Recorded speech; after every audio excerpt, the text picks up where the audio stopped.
Hello friends, स्वागत है आपका मेरे यूट्यूब चैनल पे। आज इस वीडियो में हम बात करेंगे उत्तर प्रदेश माध्यमिक शिक्षा सेवा चयन बोर्ड प्रयागराज द्वारा निकाली गई 2 वैकेंसी के बारे में। इसमें एक पद है प्रशिक्षित स्नातक शिक्षक एवं प्रवक्ता का। तो इसमें जो इम्पोर्टेंट पॉइंट्स हैं, जैसे फॉर्म भरने की डेट और शैक्षिक योग्यता, वेतनमान, सिलेबस, इसके बारे में हम जान लेते हैं।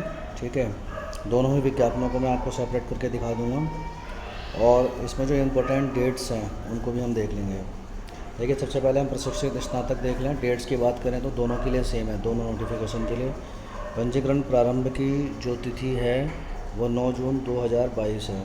ठीक है, ऑनलाइन शुल्क जमा करने की जो प्रारंभिक तिथि है वो 9 जून 2022 है। पंजीकरण फार्म भरने की जो अंतिम तिथि है, जो पार्ट 1 होगा, उसकी 3 जुलाई 2022 है। शुल्क जमा करने की तिथि है 6 जुलाई 2022 और आवेदन सबमिट करने की तिथि है 9 जुलाई 2022। ठीक है, पदों की अगर बात करी जाए तो 3539 पदों को निकाला गया है। किसके लिए? टीजीटी के लिए। पीजीटी की अलग बात करेंगे। जो प्रशिक्षित स्नातक है उसके लिए 3539 पदों को निकाला गया है। यहाँ पर कुछ निर्देश दे रखे हैं। इम्पोर्टेंट बात यह है कि पदों की संख्या घट बढ़ सकती है। वैसे 27,000 पद कहा जा रहा था कि आएंगे, फिर 8,000 की बात चली, लेकिन नहीं आए। चलिए, उसको तो छोड़िए, अब जो आए हैं उन पर ही तैयारी कर लीजिए। आगे ऑनलाइन आवेदन करने हैं उस सब के बारे में इन्फॉर्मेशन है। फॉर्म भरने में कोई दिक्कत अगर आप लोगों को आ रही है तो इन नंबरों पे कॉल कर सकते हैं। जो वर्किंग टाइम है 10 से 5 उसमें, और जिसमें पब्लिक हॉलीडे ना हो। ठीक है ना। फॉर्म कैसे भरना है उसके बारे में उन्होंने दिशा निर्देश इसमें दे रखे हैं, इसको पढ़ सकते हैं आप। ठीक है, first stage, second stage, third stage पूरा दे रखा है। फीस की बात करें तो आप देख सकते हैं, जनरल की फ़ीस है 750 रुपये, EWS की है 450 रुपये। बहुत समझिए, EWS को यहाँ पे थोड़ा सा रिलैक्सेशन दिया गया है इस वैकेंसी में। OBC की 750, अनुसूचित जाति की 450, अनुसूचित जनजाति की 250 रुपये है। ठीक है, स्वतंत्रता संग्राम सेनानी क्रम 1 से 5 तक बोले तो उनकी मूल श्रेणी के अनुसार, भूतपूर्व सैनिक में भी ऐसी, महिला में भी ऐसी, बैकलॉग में भी। तीसरे चरण में आपको फॉर्म सबमिट करना होगा। फॉर्म सबमिट करने के बारे में इन्होंने दे रखा है। ठीक है, रिक्त पदों की बात करें तो मैंने आपको बता ही दिया कि 3539 पद हैं। किस तरह से हैं उसको भी अभी हम देख लेंगे। ठीक है ना, किस तरह से हैं इसको भी देख लिया जाएगा। आयु की बात करें तो मिनिमम एज 1 जुलाई 2022 को 21 साल हो जानी चाहिए। अगर 21 साल से कम है फॉर्म नहीं भर सकते। मैक्सिमम एज की बात नहीं कही, मतलब अगर आप 50 साल के हैं तो फॉर्म भर लीजिए। ठीक है, अब अर्हता की तिथि जो है, इसलिए बहुत इंपॉर्टेंट चीज़ है। देखिए, यहाँ कहा गया है कि आवेदन पत्र प्राप्ति करने की अंतिम तिथि अर्हता की तिथि मानी जाएगी। मतलब जो फॉर्म भरने की लास्ट डेट है ना, उस डेट तक आपके पास जो मिनिमम क्वालिफिकेशन है, रिक्वायरमेंट है इस फॉर्म को भरने की, वो आपके पास होनी चाहिए। ठीक है, योग्यता भी हम नीचे देख लेंगे। देखिए, यहाँ पर दे रखा है प्रशिक्षित स्नातक संवर्ग। इसमें लेवल 7 ग्रेड पे 4600 और 44,900 बेसिक रहेगा। मतलब जब आपकी जॉब लगती है तो आपका बेसिक 44,900 रहेगा। अगर उस टाइम तक डीए की बात करें तो लगभग 39% डीए मिल रहा होगा आपको। देख लीजिएगा, अभी 31 चल रहा है, 3% जनवरी से लागू है, 5% जुलाई से मिलने वाला है। उस पर 39% डीए जोड़ के और HRA वगैरह जोड़ के निकाल लीजिएगा, आपका आ जाएगा। आरक्षण के लिए इम्पोर्टेंट बात यह है कि सिर्फ उत्तर प्रदेश के जो निवासी हैं उनको ही आरक्षण का लाभ मिलेगा। बाकी जनरल कैटेगरी में क्या नाम है, कंसिडर करे जाएंगे। इसलिए आरक्षण के समय में बात ये ध्यान रखिएगा। बाकी इन्होंने दे रखा है अलग अलग डेफिनेशंस, कौन क्या है क्या नहीं है। परीक्षा केंद्र की बात इन्होंने साफ साफ कही, सभी जिला मुख्यालयों पर बनाए जाएंगे। ये रहा कि सभी जनपद मुख्यालयों पर ही केंद्रों का निर्धारण किया जाएगा। अभ्यर्थी का कोई भी परीक्षा केंद्र आवंटित किया जा सकता है। परीक्षा केंद्र, समय सारणी और अनुक्रमांक आदि की सूचना यथा समय दे दी जाएगी। भर्ती प्रक्रिया कैसे होगी, ये बहुत इंपॉर्टेंट है, देख लीजिए। भर्ती प्रक्रिया में इन्होंने कहा है कि प्रशिक्षित स्नातक शिक्षक पद के चयन हेतु अभ्यर्थियों के लिए विषय पर आधारित सामान्य योग्यता की एक लिखित परीक्षा होगी, जिसमें 500 अंकों का एक प्रश्न पत्र होगा। प्रश्न पत्र में कुल 125 प्रश्न होंगे। प्रत्येक प्रश्न 4 अंकों का होगा। सभी प्रश्न अनिवार्य है, मतलब 2 घंटे का एग्ज़ाम होगा, समझिए। इसमें 125 क्वेश्चन आएंगे, हर क्वेश्चन के 4 नंबर होंगे, तो कुल मिला के 500 नंबर का पेपर हो गया। बस इसके आधार पर ही चयन हो जाएगा। इसमें कोई और इंटरव्यू वगैरह कुछ नहीं है। यदि 2 घंटे की ऑब्जेक्टिव टाइप का क्वेश्चन पेपर होगा, बॉल पेन से उसमें आपको भरने होंगे। चयन हेतु मेरिट बनाई जाएगी।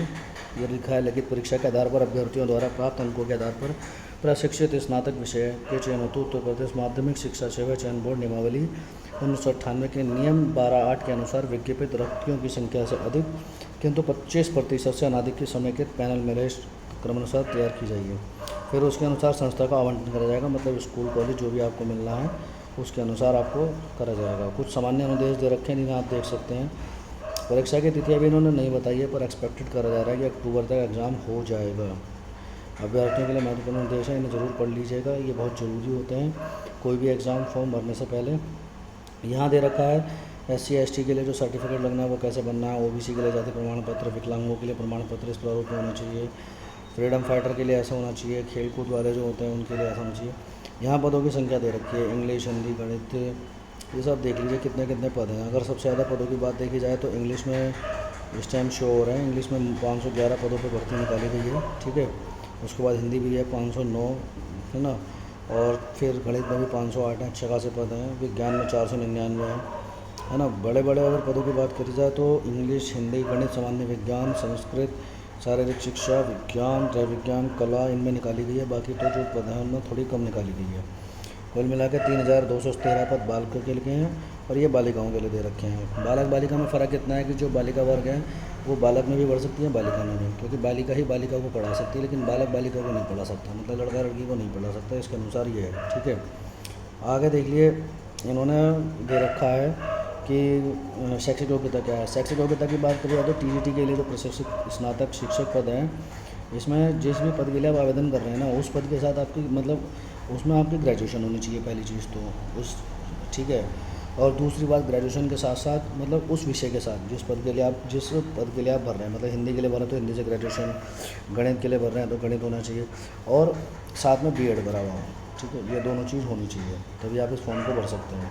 मतलब B.Ed और ग्रेजुएशन उस विषय के साथ, तब आपका जो है ये कर जा सकते हैं। तो वाणिज्य B.Com होनी चाहिए और B.Ed होनी चाहिए। कृषि के लिए BSc और बाकी अथवा वगैरह में दे रखा है। तो ये तो हो गई आपकी क्या कहते हैं शैक्षिक योग्यता की बात। बाकी इसमें कुछ खास है नहीं, इनको आप देख लीजिएगा। अब अगर हम बात करें प्रवक्ता पदों की, अगर हम बात करें तो ये प्रवक्ता पदों का है। देखिए नोटिफिकेशन में जो तिथियां हैं वो तो सेम की सेम है। मेन चीज़ जो इसके अंदर देखने वाली है कि इसके जो पद हैं वो कितने निकाले गए, फ़ीस भी वही है, फॉर्म कैसे भरना है उसका भी वही है। रिक्त पदों को देख लेते हैं कि इसमें थोड़ी वैकेंसी कम निकाली गई है, मात्र 624 वैकेंसी निकाली गई है ना। और एज 21 ही होनी चाहिए। आवेदन पत्र प्राप्त करने की अंतिम तिथि को अर्हता होनी चाहिए आपकी, है ना। शैक्षिक योग्यता के देखिए इसका ग्रेड पे ज़्यादा होता है, लेवल 8 है 4800, इसमें 47,600 बेसिक बनता है। तो सीधी सी बात है कि लगभग 3,000 का अंतर आ रहा है, लेकिन DA वगैरह बढ़ा के लगभग सैलरी में 5-6 हज़ार का अंतर आ जाएगा उन लोगों के हिसाब से। आरक्षण दे रखा है। ये लोग पढ़ाते भी 11वीं-12वीं वालों को हैं, TGT वाले तो बस 9वीं-10वीं को पढ़ाते हैं। परीक्षा केंद्र भी सेम टू सेम है। भर्ती प्रक्रिया देख लीजिए, इसमें थोड़ी सी अलग है उसके आधार पे। देखिए इसमें इन्होंने कहा है कि लिखित परीक्षा होगी, साक्षात्कार अंक होंगे और जो विशेष योग्यता है उसके आधार पर अंक मिलेंगे। लिखित परीक्षा के आधार पर आपको मिलेंगे 85% अंक, ठीक है। लिखित परीक्षा जो होगी उसके आधार पर 85% अंक मिलेंगे। साक्षात्कार के आधार पर मिलेंगे 10% अंक, जो निम्नलिखित रीति से विभाजित किए जाएंगे। मतलब सामान्य ज्ञान, जनरल नॉलेज के कोई भी क्वेश्चन पूछ सकते हैं, उस पर 4 अंक मिल जाएंगे। व्यक्तित्व परीक्षण के आधार पर आपको 3 अंक मिल जाएंगे, मतलब आपके पर्सनैलिटी टेस्ट पे, ठीक है। जितने भी नंबर का होगा उसमें से 4% अंक सामान्य ज्ञान के होंगे, 3% व्यक्तित्व परीक्षण के और 3% होंगे अभिव्यक्ति की योग्यता के। अब इसमें विशेष योग्यता मतलब अगर आपने डॉक्टरेट की उपाधि है PhD की तो 2% आपको एक्स्ट्रा मिल जाएंगे। M.Ed करा हुआ है 2% और B.Ed करा हुआ है तो 1% अंक मिल जाएंगे। परंतु अगर आपको पॉइंट नंबर 2 में अंक मिल चुके हैं 2%, तो फिर इसमें नहीं मिलेगा कुछ भी। ये नहीं कि यहाँ भी मिलेगा वहाँ भी। और राज्य की टीम के माध्यम से किसी राष्ट्रीय स्तर के खेलकूद प्रतियोगिता में भाग लेने के लिए 1% अंक। लिखित परीक्षा होगी 425 अंकों की, साक्षात्कार होगा 50 अंकों का और 25 नंबर ये विशेष योग्यताओं वालों के लिए हैं, ठीक है। अब इसमें आगे हम देख लेते हैं कि आगे चलते हैं लिखित परीक्षा कैसे होगी। देखिए लिखित परीक्षा में आपके आएंगे 125%, जैसे उसमें आए थे ऐसे इसमें आएंगे। फ़र्क इतना है, इसमें एक क्वेश्चन होगा 3.4 मार्क्स का, तो टोटल 425 अंकों की परीक्षा होगी। उसमें 4 नंबर का था। नेगेटिव मार्किंग इसमें भी नहीं है, उसमें भी नहीं है, दोनों में ही नहीं है। पेपर 2 घंटे का ही होगा और MCQ होगा। वही मेरिट लिस्ट तैयार करी जाएगी, फिर साक्षात्कार के लिए बुलाया जाएगा और फाइनल मेरिट बना के आवंटन कर दिया जाएगा संस्थाओं का, ठीक है। आगे देख लेते हैं इसमें कि कौन कौन से पद निकाले गए हैं। ये वही है आपका जो फॉर्मेट दे रखे हैं। देखिए इसमें है नागरिक शास्त्र, रसायन विज्ञान, भौतिक, जीव, भूगोल, गणित वगैरह, ठीक है। इनमें बहुत कम पद निकाले हैं, लेकिन फिर भी अगर देखा जाए कि सबसे ज़्यादा पद किस में निकाले गए हैं तो सबसे ज़्यादा पद है इंग्लिश में, ठीक है।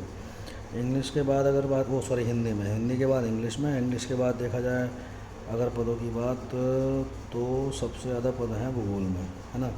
फिर जीव विज्ञान में भी खैर निकाले गए हैं 47 पद हैं, और 30 नागरिक शास्त्र में, 39 रसायन विज्ञान में है। तो ये देख लीजिएगा, ये बालिका वर्ग के लिए, वो बालक के लिए। बालिका वर्ग में कम है, लेकिन इनको तो वहाँ पर भी भर के अपना कर सकते हैं, इनके लिए तो एक्स्ट्रा ही है।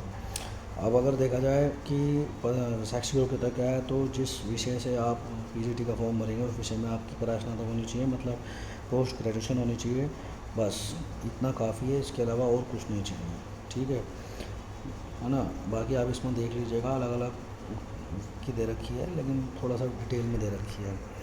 तो अब हम समझ गए हैं जो मेन चीज़ थी इस विज्ञापन के बारे में, वो हमने आपको समझा दी है। आपको जो ये पीडीएफ है ये लिंक में दे दी जाएगी। अगर आपको विज्ञापन वीडियो अच्छा लगा हो तो चैनल को लाइक करिए, चैनल को सब्सक्राइब करिए, और इस वीडियो को ज़्यादा से ज़्यादा शेयर करिए।